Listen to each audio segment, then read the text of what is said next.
মৰমৰ ছাত্ৰ-ছাত্ৰীসকল, পোনপ্ৰথমতে তোমালোকক মই মোৰ ইউটিউব চেনেলটোলৈ স্বাগতম জনাইছোঁ। তোমালোকক আজি মই পঞ্চমমান শ্ৰেণীৰ আমি আৰু আমাৰ পৰিৱেশ নামৰ পাঠ্যপুথিখনৰ পাঠ নম্বৰ ৮ দুৰ্যোগ আৰু আমি এই পাঠটোৰ প্ৰশ্ন উত্তৰসমূহৰ বিষয়ে আলোচনা কৰিম। ব'লা আমি ভিডিঅ'টো আৰম্ভ কৰোঁ। ১ নম্বৰ উত্তৰ লিখা। ক নম্বৰ কি দিছে? প্ৰাকৃতিকভাৱে হোৱা তিনিটা দুৰ্যোগৰ নাম উল্লেখ কৰা। তোমালোকে ইয়াৰ উত্তৰটো এনেদৰে লিখিবা। প্ৰাকৃতিকভাৱে হোৱা তিনিটা দুৰ্যোগৰ নাম হ'ল ভূমিকম্প, বানপানী আৰু খৰাং। খ নম্বৰ কৃত্ৰিম বানপানীত কেনেধৰণৰ দুৰ্ঘটনা হ'ব পাৰে?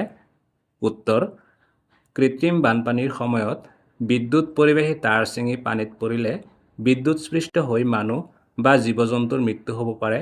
ইয়াৰ উপৰিও কিছুমান নলা-নৰ্দমা মুকলি হৈ থকা বাবে পথচাৰী পানীত পৰি দুৰ্ঘটনাগ্ৰস্ত হ'ব পাৰে। গ নম্বৰ বনজুইৰ সৃষ্টি কেনেকৈ হয়?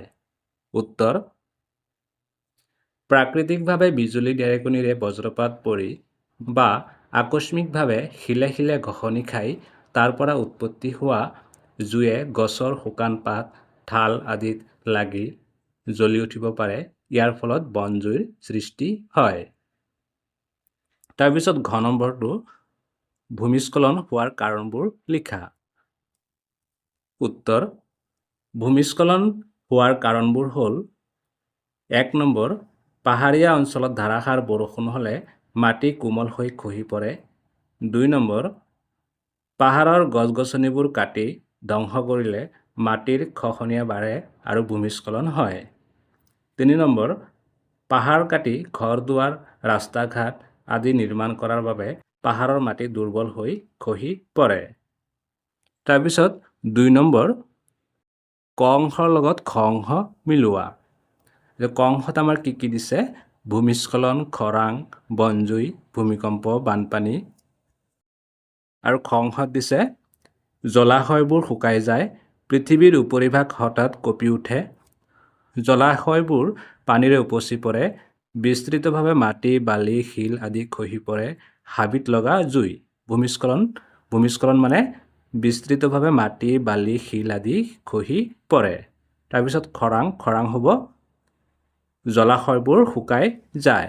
তাৰপিছত বনজুই হ'ল হাবিত লগা জুই। ভূমিকম্প মানে পৃথিৱীৰ উপৰিভাগ হঠাৎ কঁপি উঠে। বানপানী মানে জলাশয়বোৰ পানীৰে উপচি পৰে। তোমালোকে এনেদৰে মিলাই লিখিবা। ৩ নম্বৰ তলত দিয়া দুৰ্যোগবোৰৰ বিষয়ে চমুকৈ লিখা। ক নম্বৰ খৰাং, খ নম্বৰ ভূমিস্খলন, গ নম্বৰ ভূমিকম্প।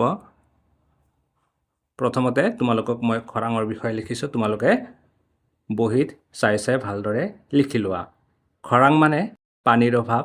যদি এটা অঞ্চলত সময়মতে আৰু প্ৰয়োজন অনুসৰি বৰষুণ নহয় তেন্তে তাত খৰাং হয়।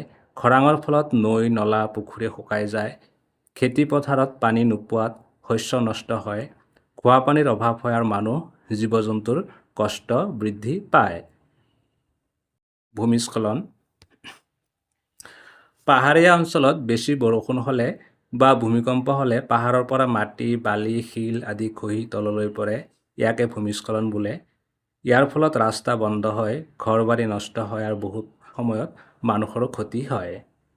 গছ কটাটো ভূমিস্খলনৰ এটা ডাঙৰ কাৰণ।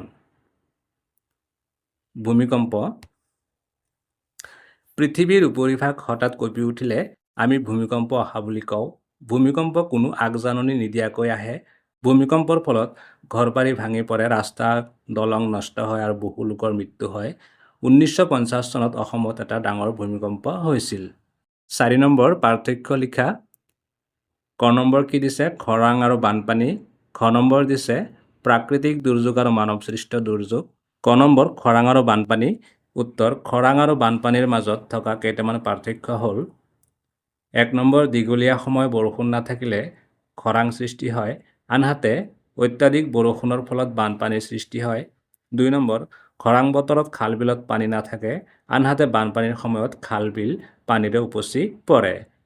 খ নম্বৰ প্ৰাকৃতিক দুৰ্যোগ আৰু মানৱসৃষ্ট দুৰ্যোগ।